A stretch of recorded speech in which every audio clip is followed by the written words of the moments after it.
What's up, everybody? I am John Marguerite, the host of this show, and I'm here with one of my students in the program, Alex. And I'll be asking him questions so you can get an idea and a feel for sort of like what a day in the life of a new cleaning business owner is. And I will let Alex take it away. And I'm going to go ahead and start with question number one. Alex, can you tell me a little bit about yourself and your business before we get started here into this whole interview? Yeah. So a little bit about me. Born and raised in Denver, Colorado. I've kind of been in the entrepreneurship life since I was 18. Even before that, when I was mowing lawns in my neighborhood. So started the business with my wife, Gina, and we have been open since December. Amazing. And can you tell us what you did before you started your cleaning business? Yeah, before I started my cleaning business for 10 years, I was in sales. I started in sales when I was 18. I moved into management, and for the next 6 years, I was running a district territory in North Denver for that company. Left that company, went into some other sales roles, but have been looking for what was going to be next. What could I build outside of helping other people build their things? I really wanted to see what it could look like to start my own. So that's kind of what brought me here. And you and I both have a background in sales before we started our house cleaning businesses. And we both happen to be doing well with some very early success and some explosive growth. Can you tell the audience or just fill us in on how you think having a sales background translates into doing well in house cleaning? Yes. What I have found so far is that my skills on the phone, I'm used to selling on the phone. I'm used to booking appointments on the phone. I'm used to a ton of customer service. The phone just doesn't, I guess, for lack of a better word, scare me. I like talking to people, and I think that those skills I developed over the past 12, 13 years now of having those types of customer interactions on the phone have really served me quite well. Yeah, I would agree with that. And I think that the cool thing about this business and the quote unquote sales part of it, I actually think that, at least in my experience, the introverts, the people that don't really, talk a lot in a social setting, they actually do better because the best salespeople just ask the right questions and do a bunch of listening. Yeah. And so, can you talk about that a little bit of how making a sale, in this sort of simple service that you're offering, what it's like versus maybe when you worked at Cutco and you were selling knives or other things that you've sold. For me, it was software. And when I Yeah. got into this, it really started to just be really simple because it's just cleaning houses. It's not, there's no APIs, there's no plugins, there's no software that you need to really master to sell anything. Talk about that. Yeah. Yeah. What I found making a sale in my cleaning business, how it's different is number one, what I found out is people really just want to know or feel that they're talking with a professional, somebody who speaks with confidence, clarity, who kind of has a flow where they're not the ones leading, they're calling in to inquire. So if I show up with confidence, with a clear voice, and I'm leading the conversation well, I find that that takes like a lot of pressure off of people, makes them feel a lot more comfortable, um, and also finding different ways and opportunities to build rapport at the beginning have been helpful. But really, it's like figuring out what are their main pain points right now. Why did they call in, or why did they inquire on a platform like Thumbtack? Get super, super clear, as detailed as possible with what's important to them in the home right now. So I know specifically what to speak to that we can solve. And if we can solve the problem and I can show them that we can do it well, and they've got confidence in me, confidence in my people, confidence in our company, um, I close most people that I talk to. Yeah, that's great. I love that. How did you get started in all this? Yeah. So I was at Cutco and Vector for a decade. Most of that was management. Went into solar for a time, went into some coaching opportunities for a time, but Kind of like I mentioned, getting started in this, I had been really curious about what starting a boring business looked like. I really like the idea of buying businesses at some point in my life, but I realized if I'm going to eventually buy some businesses that are being sold, um, I should probably know how to run them and know how to lead people in them, know how to set up the systems that run them well. And, uh, and so it was just in the back of my mind. And we just happened to get an intro to you and to your program. And I could say a million things about it. I'm sure I will in this episode. But um, yeah, that's kind of what led me. I wanted to start a boring business. I wanted to know how to run it. I just never had. I had no idea where to begin. But here we are. Yeah. And it's really funny that you brought it up that way and the way that you said it. For me personally, I had tried many different businesses from Amazon FBA to inventing products and doing different types of marketing businesses. And everything that I had tried in the past was rather complex, and I sort of chased these shiny business ideas because I thought that in order to be successful in business, you had to be innovative. And I looked at industries like real estate, and I said to myself, "Ah, that's boring. There's a million real estate agents, you know." And so I sort of like maybe brushed aside opportunities like this because I didn't think that they were businesses that I'd be interested in. And then I figured out the hard way that it's much better and easier to make a lot of money selling something that people already know that they want to buy and that they already spend money on. Educating people on a product or service or having to explain to them what it is and how it works and why they should buy it becomes very time consuming and expensive. And so when I finally just said, you know what, I'm going to pick a service that many people need and want, that they're already paying for. And cleaning was just the vehicle. It could have been pool cleaning, it could have been pest control, it could have been lawn care. But I picked cleaning because it was just easier to find people that knew how to do it because it's a basic life skill.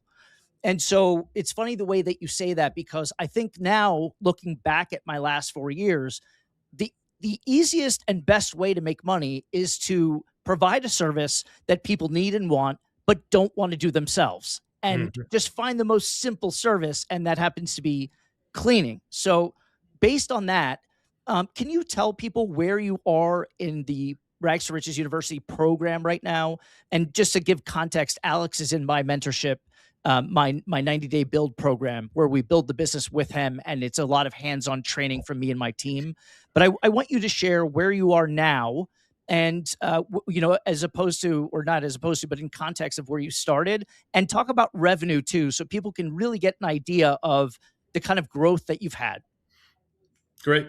Yeah. So where I'm at now in Rags to Riches from where I began, beginning with Rags to Riches University, I had nothing. There was nothing set up. I had no website. I had no systems. I didn't have any accounts for anything. I didn't even know what to set up. So starting that program last year with you and getting the full scope program, where I got to shadow your team, see how they work behind the scenes, see how everything was set up, go through the training process with them. That all prepped me to launch the business the start of this year, 2026. And again, I had nothing. I had no customers. I had no cleaners. And within a couple of weeks, I had a cleaning team. I was able to start getting my first clients booked for cleans, and we really launched. We did a couple cleans at the end of December, but we really launched in January. And from January to now, May 22nd, we're at about $80,000, just over 80K collected in Amazing. revenue.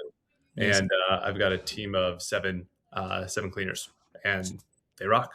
So how Um, long have you actually been in business, like not in business, I should say, like starting to actually fulfill and do cleanings, do jobs? 5 months and 22 days. So Wow. coming up on our half year here.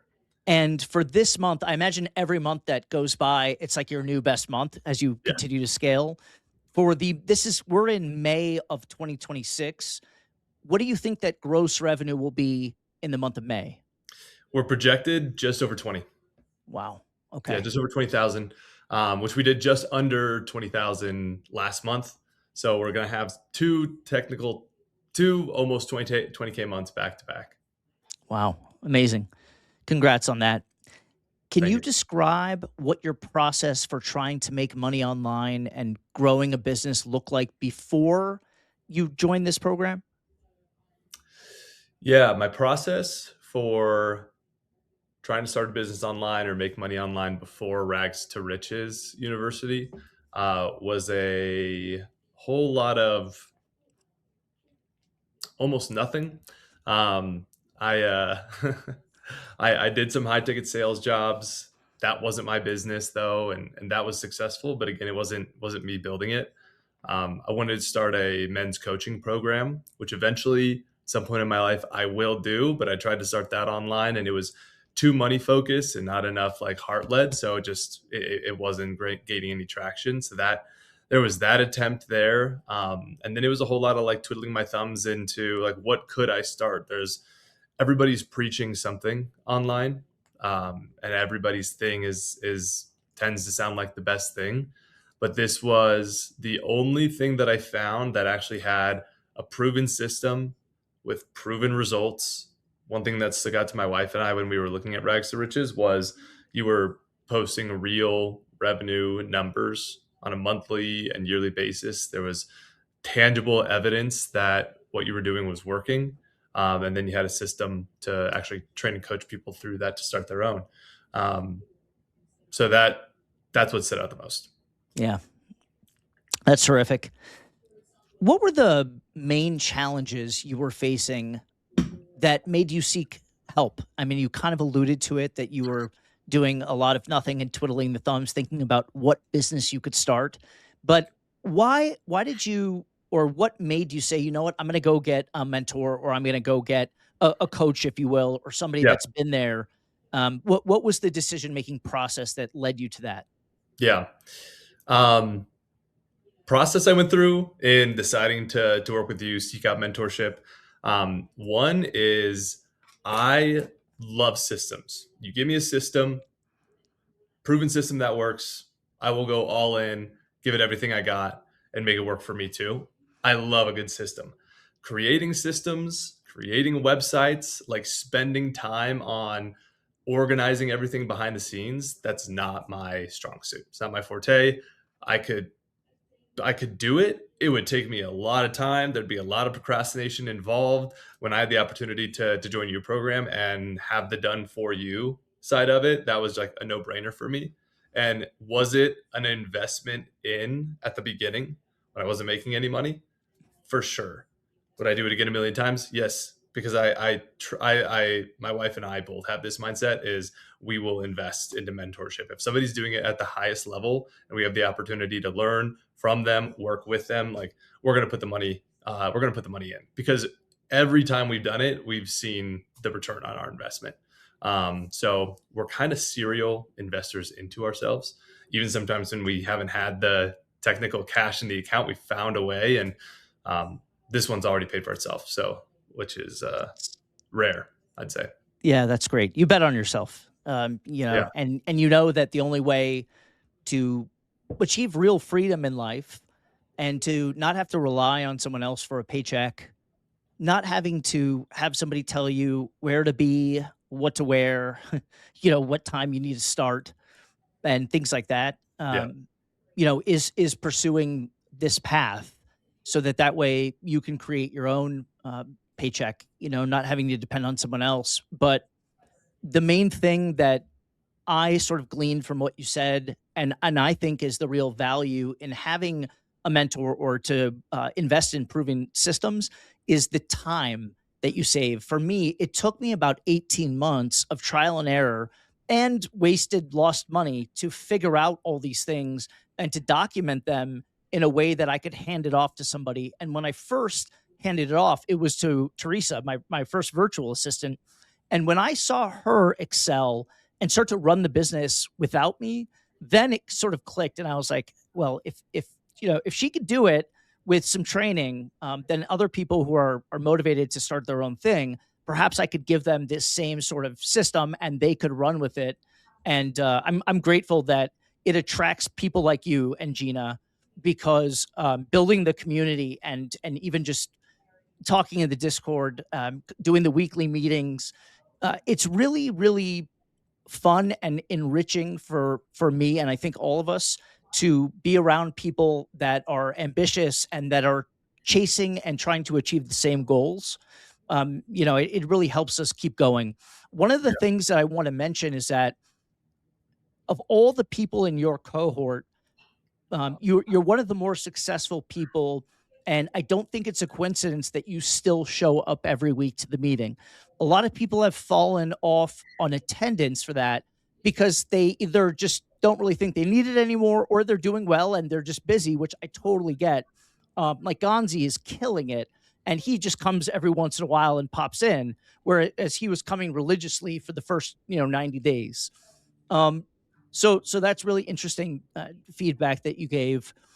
How has your process for growing your remote cleaning business changed in the last, or from your first month till now? What sort of things have you tweaked in the business to make it better or more profitable? Yeah.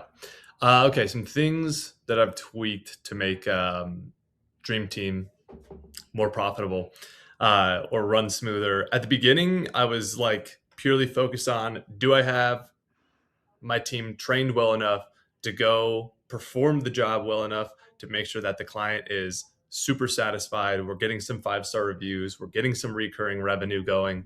That was like the beginning. I was like, I need to set a foundation of quality for my team, quality for the work that we provide and the service that we provide. That was it. Then it kind of morphed into, okay, now how many recurring clients can I get? How many weekly, biweekly, monthly clients can I get? So that way my business has a foundation of revenue coming in every month that I can count on, um, as long as there's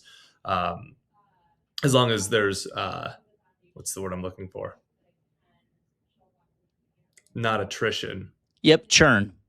Yeah. Yep. So as long as there's not a lot of churn, which there hasn't been with my clients, it sets a foundation for revenue coming in, which covers all of our base expenses as a business. Now it's okay, I have this foundation. Now it's just like revenue. What kind of revenue generating activities can I be doing today? What partnerships, what referrals can I get? Where else can I market our services? It just allows me to get a little bit more creative with how to bring in more jobs for my team. I just love it. Yeah. I think what you're sort of saying in a nutshell is that you're not working in the business as much. Now you're working on the business and trying to grow it instead of, really mastering the systems and the processes, because I think you've gotten there now. Yeah. So that's very exciting. By the way, if you're liking what you hear from Alex and you want my personal help so you can start and grow your remote cleaning business in the most efficient and profitable way possible, hit the first link in the description. But that's it. Let's go back to the interview with Alex. All right, Alex, can you describe the time commitment required from your end to really operate this business and grow the way you have? Yeah. Um, I would like to have said that it was taking me 40 to 50 hours a week at the beginning, but there's just not enough. You have to really set the foundation for the business, and that only was taking me 10 to 20 hours a week.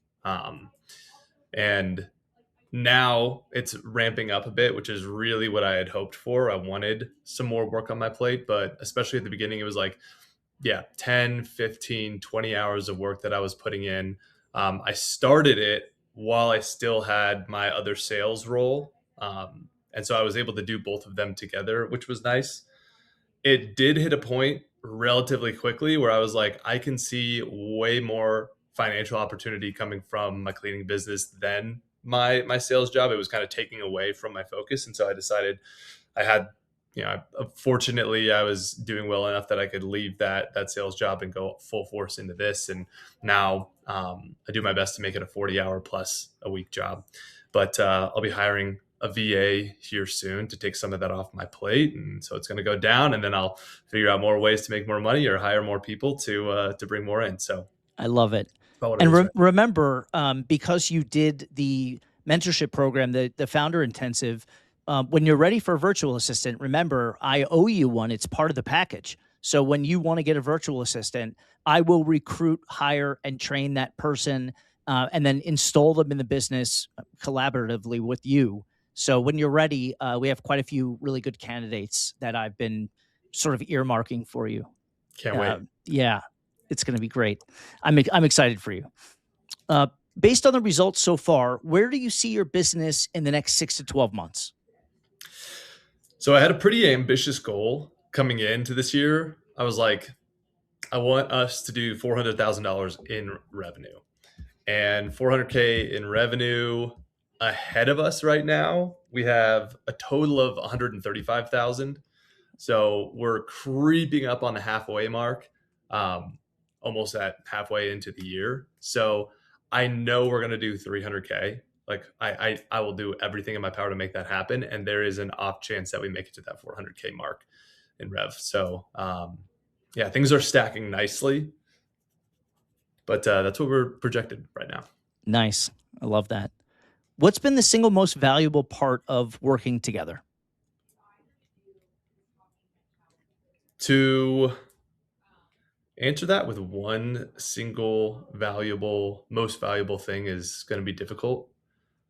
Um, because at every stage of the business so far of starting this, there's been something that's been the most valuable. Like at the beginning, it was setting up all the systems. That was the most valuable thing. I'm like, these systems work because you're doing those exact systems and your business is crushing. So that was the single most valuable thing. Then once I was officially launched, it was the weekly calls that we have.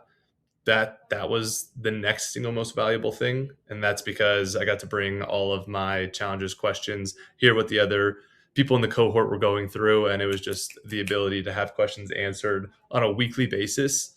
Because going longer than that definitely would be much harder. You having to do it all on your own, getting started, that's wild to me. Because having this is truly a treat.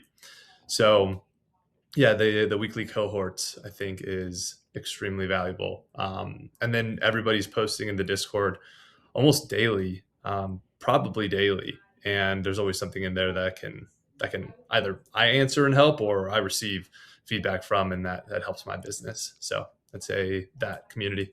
Nice. Yeah. I think community, and to sum up your answer, proximity. When you're close to the source of information and confidence in what you're doing, and you can go to that well anytime you need, and you could just get more water. I Yeah. think that that's probably the best analogy that I can glean from what you've described. Couple more questions for you. What's been the nope, that was the last one. The next question is, what surprised you about working together? Okay, this is easy. The number one thing that surprised me working together was how transparent you were about everything. You were transparent about the challenges. You were transparent about the successes. You were transparent about the trials that you went through to get your business to where it is now.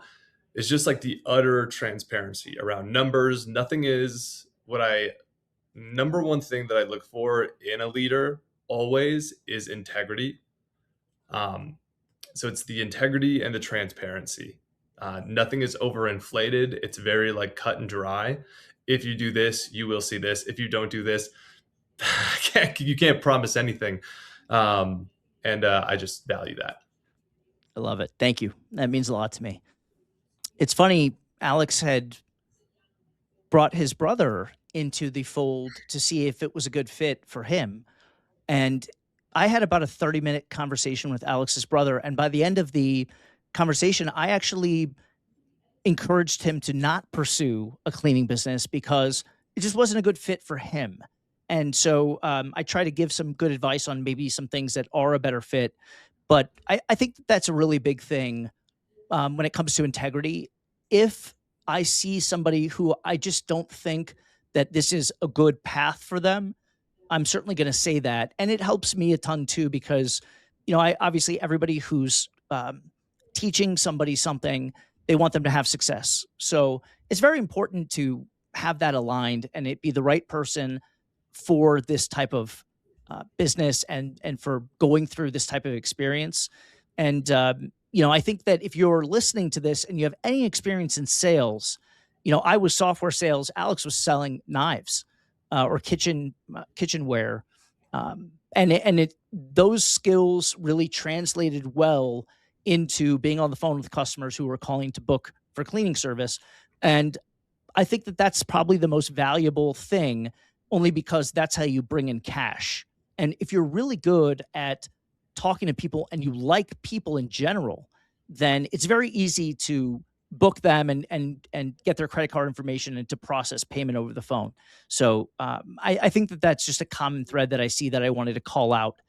And if someone was on the fence about joining the program, what would you tell them? If I were to talk to somebody who's thinking about joining the program, I would pose the question of, is like your number one goal in life to build something for someone else and receive a paycheck for that? And if that's what you love, like, pursue that.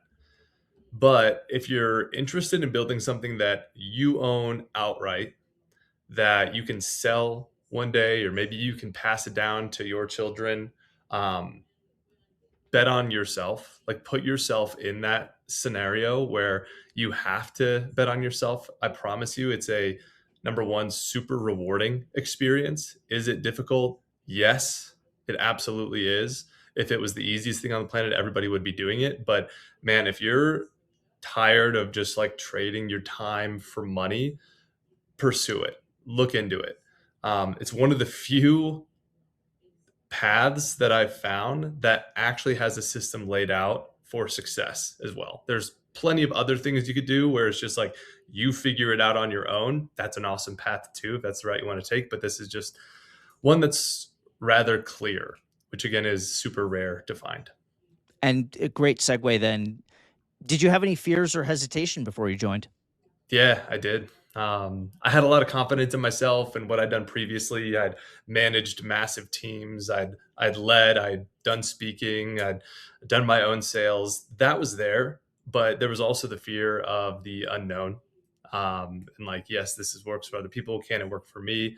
There were the challenges, and what I love so much about sales and entrepreneurship is it is a quantum growth vacuum. You are just thrust into this growth experience, and it truly, from my whole life of being an entrepreneur, makes you a better man or a better woman.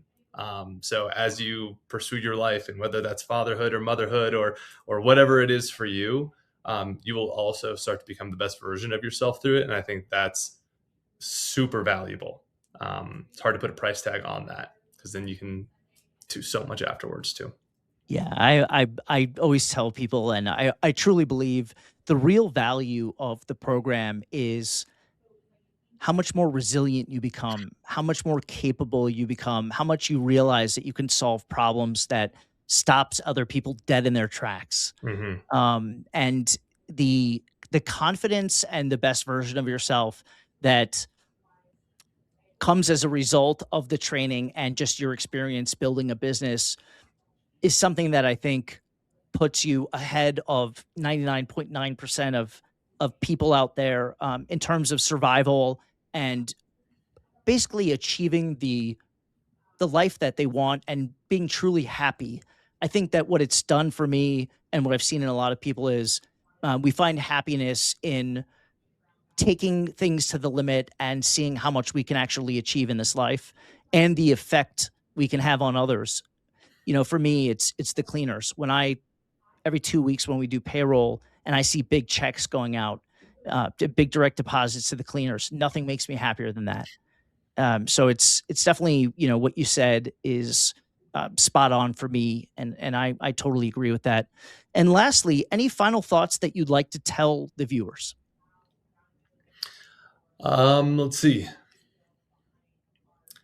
Final thoughts that I have is, number one, I am like, it's hard to put into words how grateful I am to have this, to have Rags to Riches University, to have John a text message away if I have a question, to have the cohort.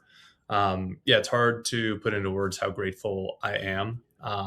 my wife and I have some massive dreams for our life. We've got the beautiful home that we can see so clearly. We have the family, the homeschool ability and opportunity, the opportunity to travel with our kids when that time comes. Like, we have it so clear. And what I am so grateful for is I can see a path to that through this.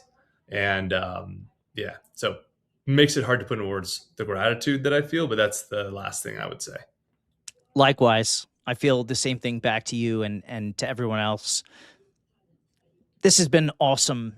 And this is how Alex went from $0 and no business to achieving a $20,000 a month business in just month 4, or maybe we could call it 5, but it's really month 4.